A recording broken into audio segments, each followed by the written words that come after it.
আমার বস একজন নাস্তিক। যদি এই প্রশ্নের উত্তর পান তবে হয়তো ইসলাম গ্রহণ করবেন।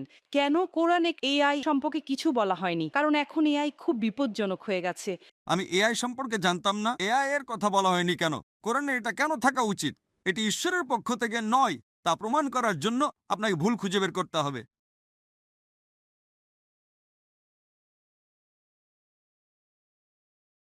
আমার বস একজন নাস্তিক, সে কোনো ধর্ম মানে না, কিন্তু তিনি কিছু প্রশ্নগুলো আমাকে করেছেন। তিনি বলেছেন যদি এই প্রশ্নের উত্তর পান তবে হয়তো ইসলাম গ্রহণ করবেন। আমার বস বলেছেন কেন কোরআনে কৃত্রিম বুদ্ধিমত্তা, এআই এবং কম্পিউটার প্রযুক্তি সম্পর্কে কিছু বলা হয়নি? কারণ এখন এআই খুব বিপজ্জনক হয়ে গেছে। এটি অনেক কিছু করতে পারে, যে কোনো কিছু সিদ্ধান্তও নিতে পারে। আমার বস এই ব্যাপারে খুব কৌতূহলী।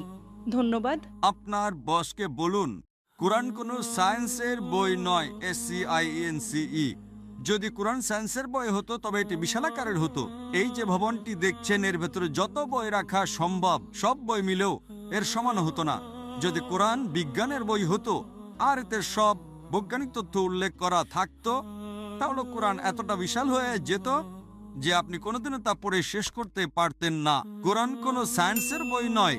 সায়েন্স, আপনি যদি জিজ্ঞাসা করেন কোরআনে কি লেখা আছে 2 আর 2 মিলে 4 হয়, না, কোরআন কোনো সায়েন্সের বই নয়।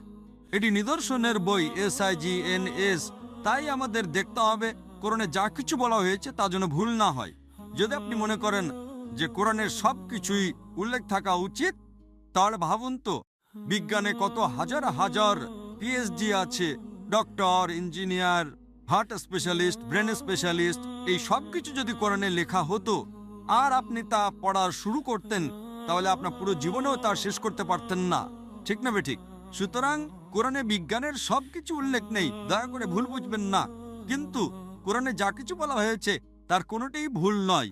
যদি কোরআনে এমন কোনো বৈজ্ঞানিক তত্ত্ব থাকে যা ভুল প্রমাণিত হয়, তবে তা আল্লাহর পক্ষ থেকে হতে পারে না। আর যদি কোরআনে এমন কিছু বলা হয় যা বিজ্ঞান অনেক পরে, 200 বা 400 বছর পরে আবিষ্কার করেছে, তাহলে সেটাই মুজিজা। তাহলে প্রশ্ন হলো কোরআনে এআই এর কথা বলা হয়নি কেন? কোরআনে এটা কেন থাকা উচিত? কোরআন কোনো বিজ্ঞানের বই নয়, কিন্তু আল্লাহ জানেন ভবিষ্যতে কি আসতে চলেছে। আমি আপনাকে ব্যাখ্যা করছি।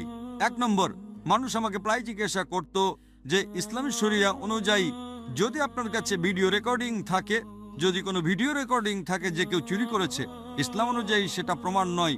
এটাকে প্রাথমিক প্রমাণ হিসেবে ধরা হয় না, এটা দ্বিতীয় প্রমাণ। 10 বছর বা 20 বছর আগে যে কোনো সাধারণ আদালতে যদি আপনি সিসিটিভি ফুটেজ দেখাতেন আর তাতে চোর ধরা পড়তো, যে কেউ চুরি করছে, সেটাই যথেষ্ট ছিল। কিন্তু ইসলামে তা নয়। ইসলামে চোখের সাক্ষী প্রয়োজন। তখন মানুষ অবাক হয়ে বলতো এটা কেমন ধর্ম?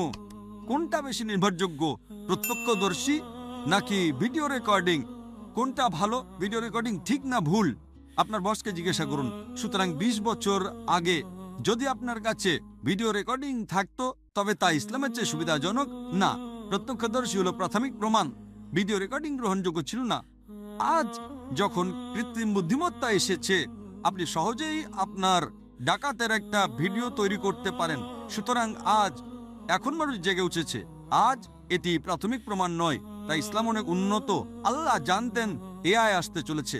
আপনার বস জানতেন না, আপনি জানতেন না, আমিও জানতাম না, কিন্তু আমি বিশ্বাস করতাম। আমি বলেছিলাম না ইসলাম সঠিক, হয়তো আগামীকাল কিছু ঘটবে। আমি এআই সম্পর্কে জানতাম না, কিন্তু 15 বছর আগে আমার উত্তর ছিল শরিয়া সঠিক।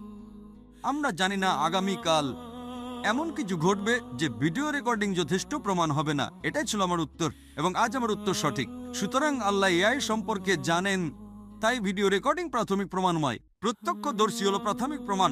সুতরাং আল্লাহ এআই সম্পর্কে জানেন।